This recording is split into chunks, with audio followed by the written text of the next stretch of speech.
Hey guys, what's up? This is Brian J's Nerd Talk, and I finally finished the novella called by Brandon Sanderson called Edgedancer, which is the novella, the story of Lift, the novella that takes place after the Words of Radiance. And Lift's story is actually in the Words of Radiance. Well, the prologue of this novella is actually in Words of Radiance. It's in one of the oh God, what do you call those? It's the story interludes. Yeah, it's her interlude in Words of Radiance is the prologue for this book, and the rest of it is a whole new story. And it's great to learn so much about Lift. I mean, she's such a great character. She's really, really funny.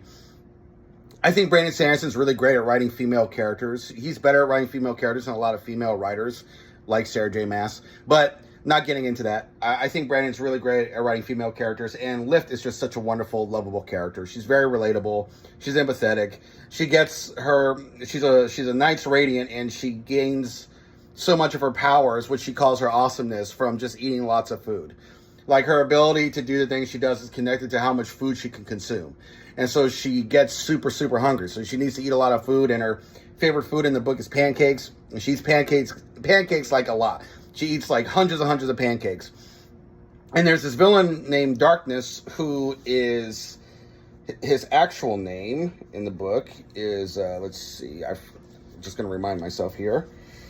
Harold Nail. Yeah. He's a character that's mentioned also, I think, in the first two books, from what I remember. And yeah, he's just going around trying to kill Knight's Radiance, trying to keep them from returning. Which is a mission he's been on for like 1,000 years. For 1,000 years, he's been doing this job, but he failed ultimately. And the Voidbringers are back.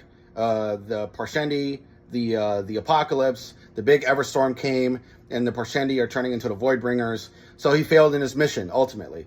And yeah, the ending between Darkness and Lift by the end of this book is one of the most emotional scenes ever. We'll start off as like good guy versus bad guy. Lift versus Darkness ends up being just this more emotional and profound moment that I was not expecting, and it was really, really great and very wonderful.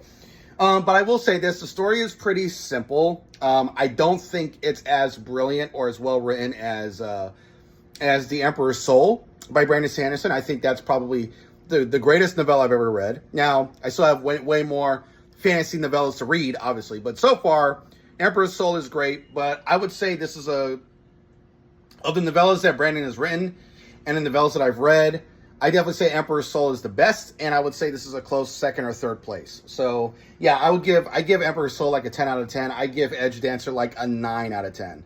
Like a 9, maybe a 9.5 out of 10. Overall, the story was very simple. Until the ending, it was kind of going in a predictable route.